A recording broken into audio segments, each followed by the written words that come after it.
नमस्कार दर्शक देख रहे हैं आप। मैं हूं अमित कुमार। आज झारखंड विधानसभा में विशेष सत्र आहूत की गई थी और विशेष सत्र में 45 विधायकों का विश्वास मत हासिल किया है हेमंत सोरेन ने।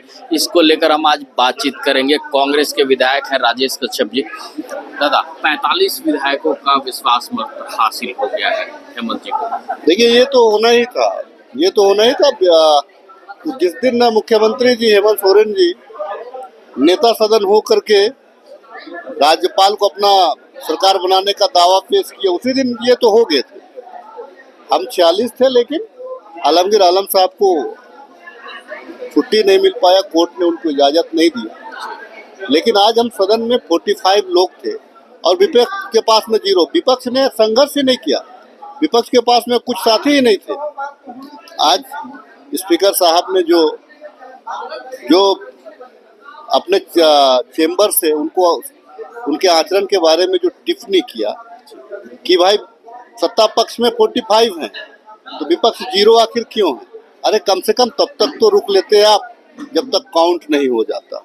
तो ये बिना गिनती कराए ही बाहर चले गए। कहने का मतलब है कि भारतीय जनता पार्टी को संवैधानिक संस्थाओं वगैरह में विश्वास नहीं है।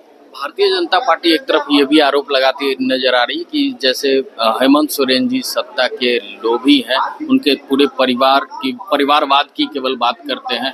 इसको लेकर कैसे देखें? नहीं, ये निर्णय गठबंधन का निर्णय है। ये निर्णय गठबंधन का निर्णय है कि किसके नेतृत्व में चुनाव लड़ा जाएगा, किनका चेहरा को सामने आगे रख करके लड़ा जाएगा, और जो शीर्ष में होता है उन्हीं का चेहरा बनाया जाता है। निश्चित तौर से आने वाले दिनों में 2019 जो है, हम हेमंत जी के कुछ का चेहरा पे चुनाव लड़े थे। 2024 में भी हम हेमंत जी का चेहरा को भी आगे ला करके चुनाव लड़ने जा रहे हैं। मैं 2 महीने बचे थे, 2 महीने में सत्ता इतना लोभी बन गया। सत्ता का मामला नहीं है जी, सत्ता का मामला नहीं है, ये चेहरा का मामला है। चंपाईदा भी सरकार को बाखूबी बढ़िया चलाने का काम किया 5 माह तक। आचार संहिता के बाद में भी बहुत ठोस डिसीजन हुए हैं। लेकिन मैं आपको बता दूं कि इंडिया गठबंधन, क्योंकि हेमंत जी का चेहरा आदिवासी चेहरा में सबसे बड़ा चेहरा आज की तारीख में नजर आता है। सिर्फ झारखंड में ही नहीं, देश और विदेशों में भी इनका नाम है।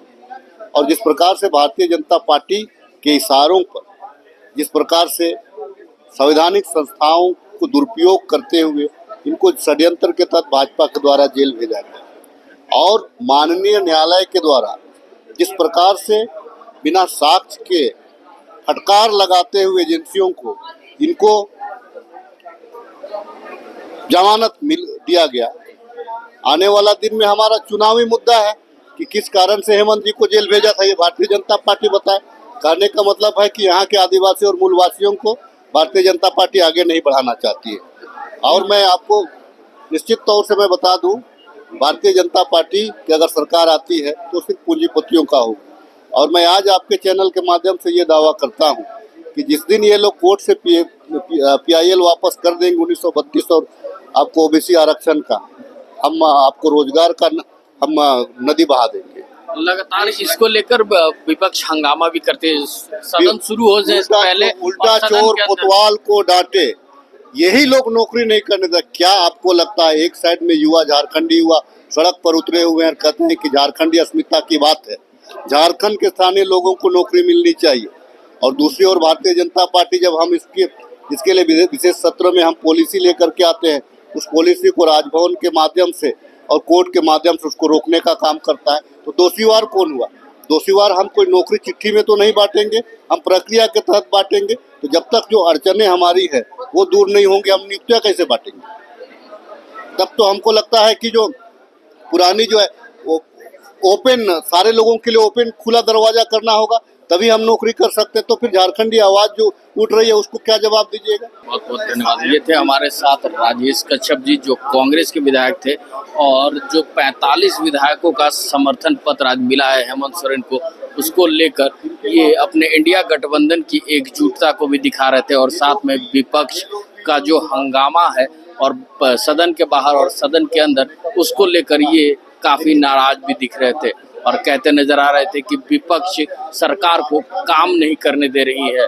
अगर विपक्ष कोई अड़चन ना लगाए तो सरकार आसानी से युवाओं के मुद्दे को, रोजगार के मुद्दे को और स्थानीय मुद्दे को जन जन तक वहां तक पहुंचा सकती है। ऐसे ही तमाम खबरों के साथ जुड़े रहने के लिए हमारे चैनल को लाइक एंड सब्सक्राइब जरूर करें। अमित कुमार, दर्श न्यूज, रांची।